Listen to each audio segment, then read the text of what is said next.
गौवत्स द्वादशी। जैसा कि नाम ही बताता है, गौ, वत्स और द्वादशी। वो द्वादशी, वो त्योहार जो कि द्वादशी के दिन मनाया जाता है और जिसमें गाय और उसके बच्चे यानी बछड़े की पूजा होती है, यानी गौवत्स द्वादशी।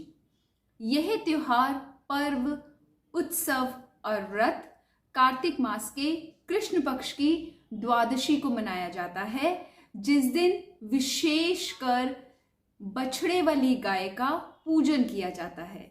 या यूं भी कह सकते हैं कि गौवत्स द्वादशी रमा एकादशी के अगले दिन मनाई जाती है।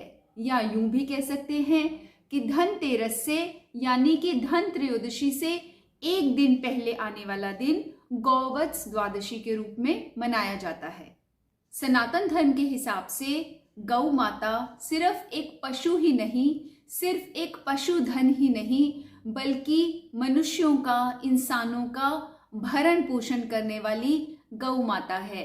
जैसे हमारे परिवार में अनेक जनों के अनेक विशेष पर्व होते हैं, जैसे जन्मदिन, विवाह के दिन या वो दिन जिस दिन कुछ खास किया होता है, ऐसे ही ये दिन समर्पित है गौ और उसके बछड़ों को। जैसे हम अहोई माता का व्रत रखते हैं अपने बच्चों की दीर्घायु, स्वास्थ्य और मंगल कामना के लिए, जैसे हम करवा चौथ का व्रत रखते हैं, जैसे हम गणेश चतुर्थी का व्रत रखते हैं, ऐसे ही गौवत्स द्वादशी के दिन भी गौ माता, उसके बछड़े का पूजन किया जाता है, व्रत किया जाता है और इस दिन को उत्सव के रूप में मनाया जाता है और गौ माता से प्रार्थना की जाती है कि हे गौ माता, हमारी, हमारे बच्चों की, हमारी संतान की, हमारे परिवार की वैसे ही रक्षा करना जैसे आप अपनी संतान की यानी अपने बछड़े की रक्षा करती हैं, और हमें आशीर्वाद देना ताकि हम किसी भी बुरे कर्म, बुरी सोच से बचें और धर्म में अपना जीवन लगा के अपने दुर्लभ मनुष्य जन्म को सफल बनाने का प्रयास करते रहें। इस दिन का एक अति महत्वपूर्ण और पौराणिक इतिहास है कि इस दिन कृष्ण भगवान ने, कान्हा ने पहली बारी गाय और उनके बछड़ों को चराना शुरू किया था। यानी जितने भी बच्चे गाय चराने जाते थे, जितने भी ग्वाले चराने जाते थे गायों को, इस दिन कान्हा ने पहली बारी अकेले अपनी गायों और उनके बछड़ों को वन में ले जाके या जहां भी वो चरती थी वहां ले जाके चराना शुरू किया था।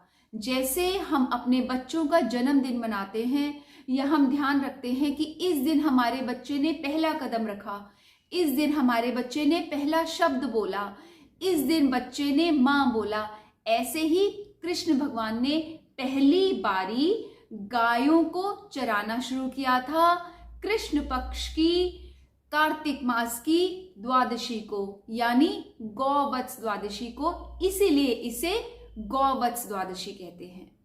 जैसे हमारे बच्चे को कोई अगर अच्छा बोलता है, उसकी तारीफ करता है, उसकी मंगल कामना, उसको विश करता है तो हम खुश होते हैं। ऐसे ही अगर हम गाय और उसके बछड़े की पूजा करते हैं या गाय और उसकी बछड़े की पूजा करते हैं तो कृष्ण भगवान यानी विष्णु भगवान अत्यंत प्रसन्न होते हैं। वैसे भी ये तो कार्तिक मास का त्योहार है, कार्तिक मास तो कृष्ण भगवान को वैसे भी बहुत प्रिय है, तो ये आप समझ ही सकते हैं कि इस दिन का, कार्तिक मास की कृष्ण पक्ष की द्वादशी का कितना महत्व है। जो लोग गायों को अपनी मां मानते हैं, जो लोग गाय पशुधन का आदर सत्कार करते हैं, वो लोग इस दिन का पूरे वर्ष इंतजार करते हैं, क्योंकि इस दिन ना सिर्फ गायों की विशेष पूजा अर्चना होती है, बल्कि शाम के समय यानी गौधूली के समय, गौधूली वो समय है जब ग्वाले या कृष्ण भगवान अपनी गायों और बछड़ों को चराने के बाद वापस वन से अपने घर लेकर आते थे। जब वो घर लेके आते थे तकरीबन आज के समय के हिसाब से 4 साढ़े 4 बजे का समय।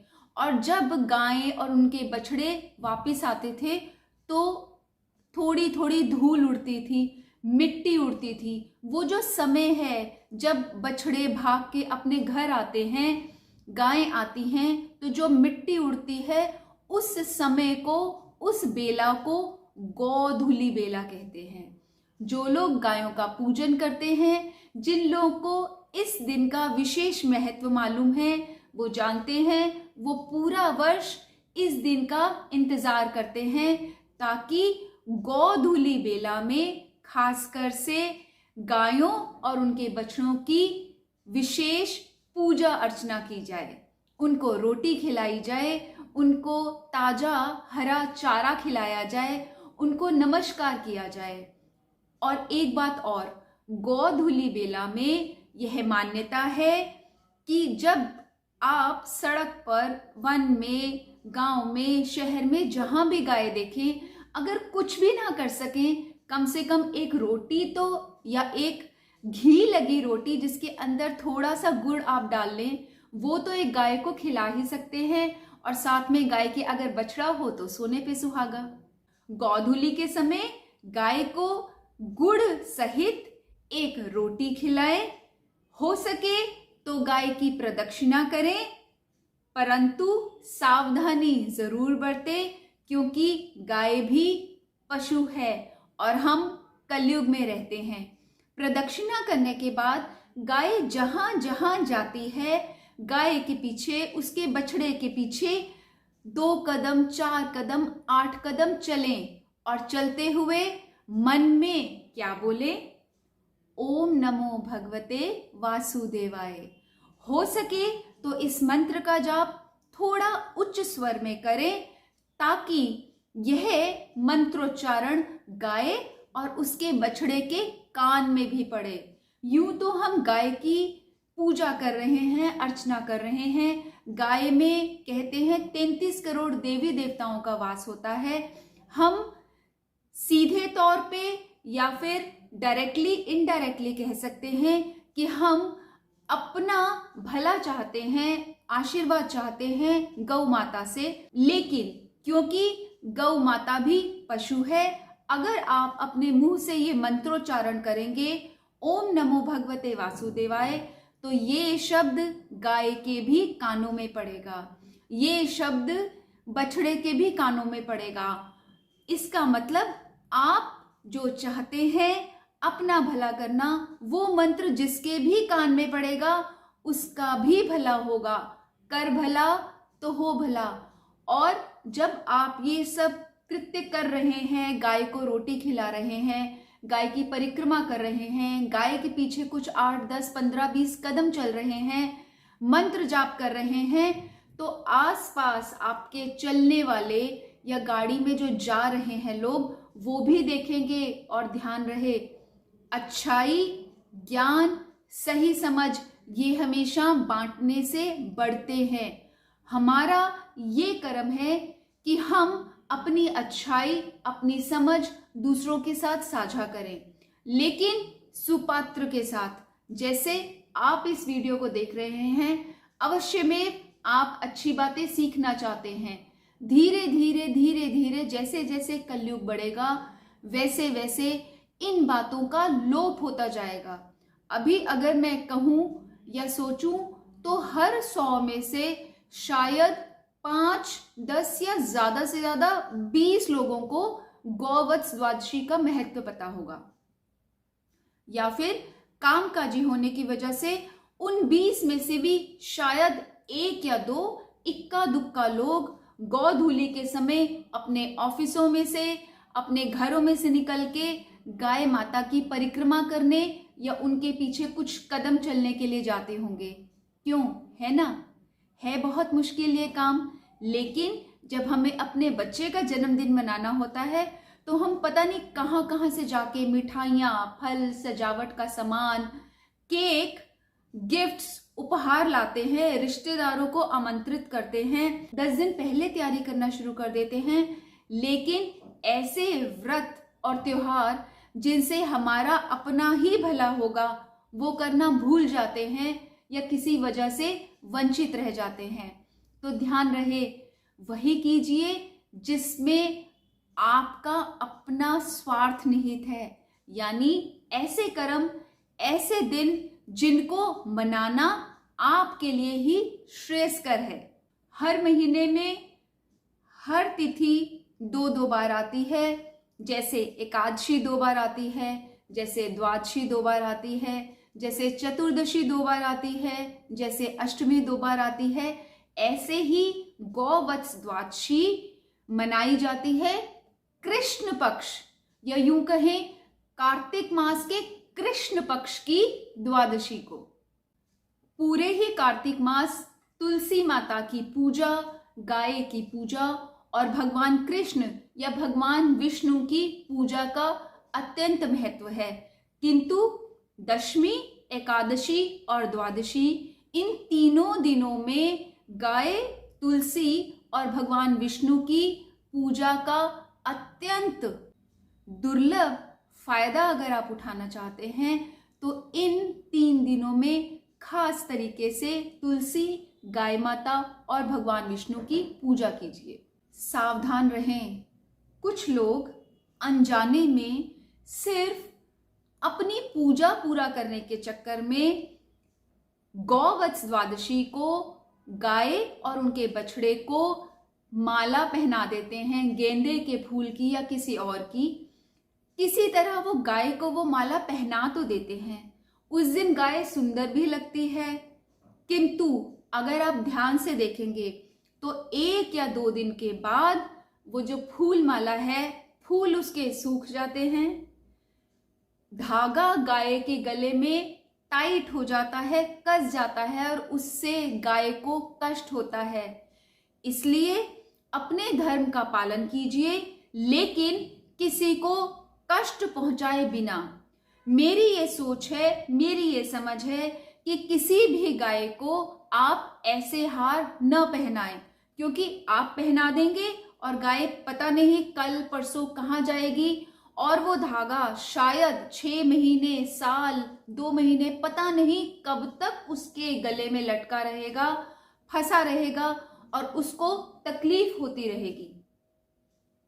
इसलिए कुछ पूजा विधान ऐसे हैं जिन्हें मानसिक रूप से कर लिया जाए तो वो ज्यादा श्रेयस्कर होता है। आप चाहें और अगर संभव हो तो आप सावधानी पूर्वक गाय के पैरों में जल अर्पण कीजिए। नहीं कर सकते तो कुछ दूरी बनाकर मानसिक पूजा कीजिए, जल अर्पण कीजिए, गाय के मस्तक पर तिलक कीजिए अगर सावधानी पूर्वक ये आपसे संभव हो तब, और गाय की 1, 3 या 7 परिक्रमा कीजिए और गाय के पीछे पीछे कुछ कदम चलिए मंत्र जाप करते हुए। और हाँ, एक बात और ध्यान रखिए, यह अति महत्वपूर्ण बात है कि गाय की जितनी पूजा गाय के पिछले हिस्से की होती है उतनी पूजा गाय के अगले हिस्से की नहीं होती। यानी गाय का चेहरा, गाय का मुंह, गाय का माथा उतना वंदनीय पूजनीय नहीं है जितना गाय का पिछले का हिस्सा। जैसे गाय के थनों से दूध आता है जो कि हमें जीवनदायक है, और गाय का गोबर और गौमूत्र, उसका महत्व भी आप सब जानते ही हैं। गौवत्स द्वादशी के दिन गाय के पिछले हिस्से की पूजा होती है, या यूं कहें कि गाय के पिछले 2 चरणों को, पिछले खुरों को जल अर्पण करके उन्हें धोया जाता है, पुष्प अर्पित किए जाते हैं और गाय की पूंछ या उसके पिछले हिस्से को नमस्कार, प्रणाम किया जाता है। इस दौरान अगर आप देखें कि आपके वहां रहते रहते गाय ने गौमूत्र कर दिया या फिर गाय ने गोबर कर दिया तो आप अपने आप को धन्य समझ सकते हैं। हालांकि कुछ बातें ऐसी हैं जिनका प्रमाण नहीं है, कुछ बातें शास्त्रों में निहित हैं और कुछ बातें मान्यताओं और किंवदंतियों पे, और कुछ बातें हमारे बड़े बूढ़े जो बता गए हैं उन पे निर्धारित हैं। कहते हैं ना, मानो तो मैं गंगा जल हूं, न मानो तो बहता पानी। याद रहे, जो भी धर्म कर्म आप कर रहे हैं उससे किसी को भी कभी कष्ट नहीं होना चाहिए। यानी यदि आप गाय की पूजा करते हैं, गाय को जल अर्पण करते हैं, पुष्प अर्पित करते हैं, कुछ मीठा उसे खाने को देते हैं, बताशे अर्पित करते हैं, गुड़ अर्पित करते हैं। कई बार आपने देखा होगा कि लोग ये काम सड़क पर करते हैं और सड़क के बीचों बीच गुड़ गिरा देते हैं, चीनी गिरा देते हैं, शक्कर और पताशे गिरा देते हैं, और गाय कभी कभी पूरा, कभी कभी आधा, कभी कभी उससे भी कम खा के आगे चली जाती है। और उसके बाद वही अन्न, वही खाद्य पदार्थ, वही खाद्य सामग्री सड़क पर पड़ी रहती है, जो धीरे धीरे कूड़े के रूप में परिणत हो जाती है। उसके बाद कोई कुत्ता उसको खाता है, उस पे मक्खियां आती हैं, और खासकर जब कीड़े मकोड़े और चींटियां उस खाद्य पदार्थ को खाने आती हैं, और अगर कोई इंसान उसके ऊपर से चला जाता है तो वो चींटियां, याद रहे, ऐसा कोई भी धर्म कर्म ना करें जिससे आप चाहते हैं पुण्य के भागी बनना, पर हो जाता है किसी का बुरा। और जब आपके जाने या अनजाने गलतियों से किसी का बुरा होगा तो आपका भला कैसे होगा, कितना होगा, क्यों होगा। इसलिए ध्यान रहे कि जब भी आप गाय की पूजा कर रहे हैं, सड़क पर कुछ ना डालें, कुछ ना फेंकें। पूजा अगर भौतिक है तो अच्छी बात है, अगर मानसिक है तो उससे भी अच्छी बात है। और लगातार मन में ओम नमो भगवते वासुदेवाय का जाप करते रहें और अपने दुर्लभ मनुष्य जन्म को सफल बनाने का प्रयास निरंतर करते रहें। गौवत्स द्वादशी कार्तिक मास की आपको एक बारी फिर से ढेर सारी शुभकामनाएं। ओम नमो भगवते वासुदेवाय। जय हो गौ माता। धर्मो रक्षति रक्षितः।